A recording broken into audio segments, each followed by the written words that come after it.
శ్రీ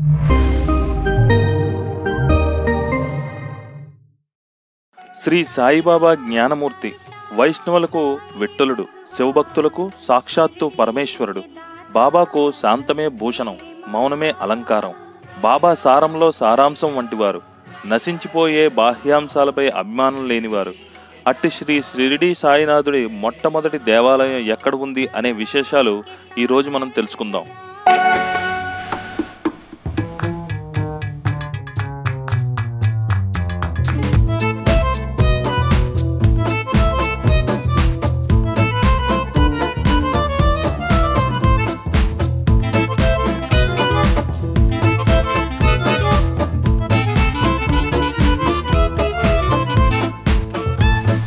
సాయిబాబా వెలిసిన ఆలయాలు దేశంలో ఎన్నో ఉన్నాయి.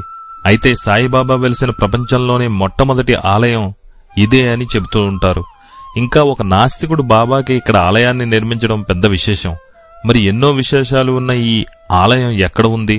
ఒక నాస్తికుడు బాబాకు ఇక్కడ ఆలయాన్ని నిర్మించడం వెనుక గల కారణాలు ఏంటి? ముంబై మరియు పూణేలకు మధ్య ఉన్న రైలు మార్గంలో కనిపించే ఒక చిన్న గ్రామం బేవ్పురి. ఈ గ్రామంలోనే సాయిబాబా వెలిసిన మొట్టమొదటి ఆలయం ఉంది.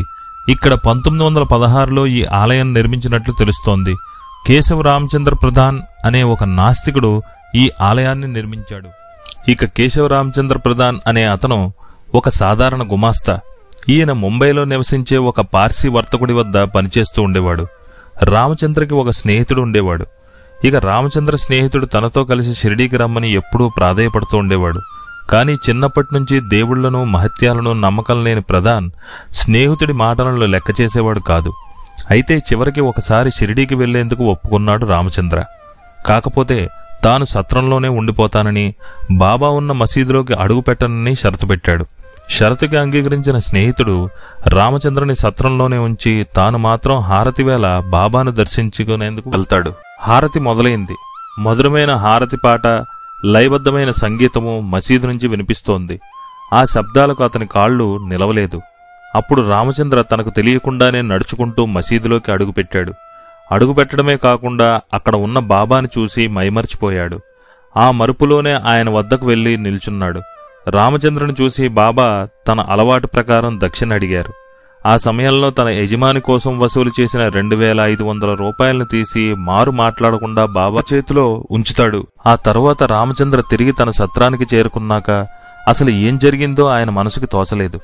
ఇక యజమానికి డబ్బు ఎలా ఇవ్వాలి, ఇప్పుడు ఏం చెయ్యాలి అనే ఆలోచనలో పడిన ఆయన ఒంట్లో బాగోలేదని, ఆరోగ్యం కుదుటపడినాక వచ్చి కలుస్తానని యజమానికి కబురు పంపాడు. కాని అప్పుడు యజమాని నుంచి ఒక విచిత్రమైన జవాబు తిరిగి వచ్చింది. కావలసినంత విశ్రాంతి తీసుకుని ఆరోగ్యం పూర్తిగా కుదుటపడిన తర్వాతే రమ్మని, ఎందుకంటే ఏ రుణాన్ని వసూలు చేసేందుకు ఆయన తిరుగుతున్నాడో దానికి రెట్టింపు వసూలైందని ఒక సందేశాన్ని పంపుతాడు. ఈ జవాబు విన్న రామచంద్ర ఎంతో ఆశ్చర్యానికి గురయ్యాడు. ఇదంతా కూడా బాబా మహిమే అని తెలిసొచ్చింది. ఈ సంఘటన జరిగిన తర్వాత రామచంద్ర తరచూ షిరిడీ వెళ్లి వస్తూ ఉండేవాడు. ఇలా బాబా మహిమలు అన్నీ అర్థం చేసుకుంటూ బాబాకి భక్తుడుగా మారి తన స్వగ్రామంలో ఆలయాన్ని నిర్మించాడు. ఇలా ఒక నాస్తికుడు బాబా భక్తుడిగా మారి బేవ్పురి గ్రామంలో ప్రపంచంలోనే మొట్టమొదటి బాబా ఆలయాన్ని నిర్మించాడు. నా వీడియోస్ గనక మీకు నచ్చినట్లయితే లైక్ చేయండి. మరిన్ని వీడియోస్ కోసం సబ్స్క్రైబ్ చేయండి. అలాగే నేను అప్లోడ్ చేసే వీడియోస్ వెంటనే మీకు నోటిఫికేషన్ రావాలంటే బెల్ ఐకాన్ని క్లిక్ చేయడం మాత్రం మర్చిపోకండి. సైనింగ్ ఆఫ్, మీ పీకే.